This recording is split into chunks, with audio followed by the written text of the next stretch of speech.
Pahang bersedia membuka beberapa destinasi popular pelancongan di negeri ini secara berperingkat setelah memenuhi kriteria yang ditetapkan Majlis Keselamatan Negara MKN.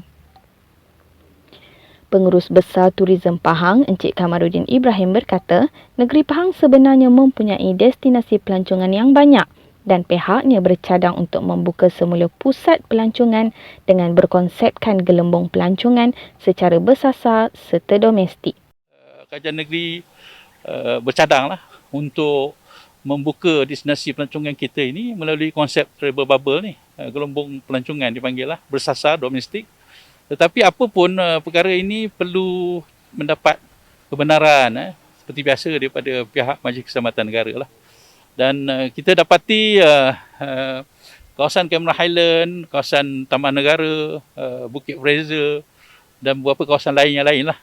Kita dapati kerajaan negeri sedang berusaha untuk memberi vaksinasi lah kepada pemain-pemain industri kita.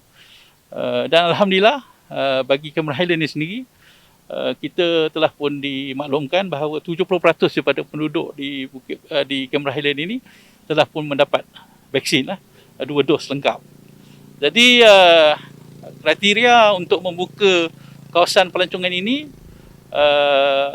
yang ditetapkan lah, kalau kita lihat di negara luar pun 70% komuniti di tempat yang berkenaan perlulah mendapat vaksin lah, suntikan vaksin lengkap 2 dos.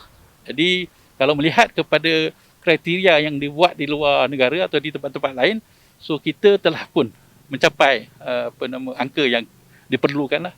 Dia berkata demikian ketika ditemui unit komunikasi dan media Pahang UKOM selepas selesai melihat proses pemberian vaksinasi di pusat pemberian vaksin PPV Cameron Highlands hari ini.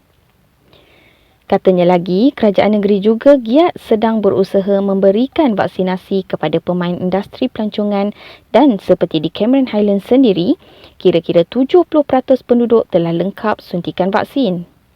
Sehubungan itu, kerajaan negeri dibantu dengan pelbagai agensi sedang menyediakan SOP bagi membuka semula lokasi pelancongan ini. Bagaimanapun, ia masih perlu dibentangkan kepada MKN sebelum dibenarkan dibuka semula. Mengenai SOP yang perlu dipatuhi sekiranya lokasi pelancongan dibuka semula, antara syarat yang ditetapkan ialah pelancong mestilah lengkap menerima 2 dos vaksin.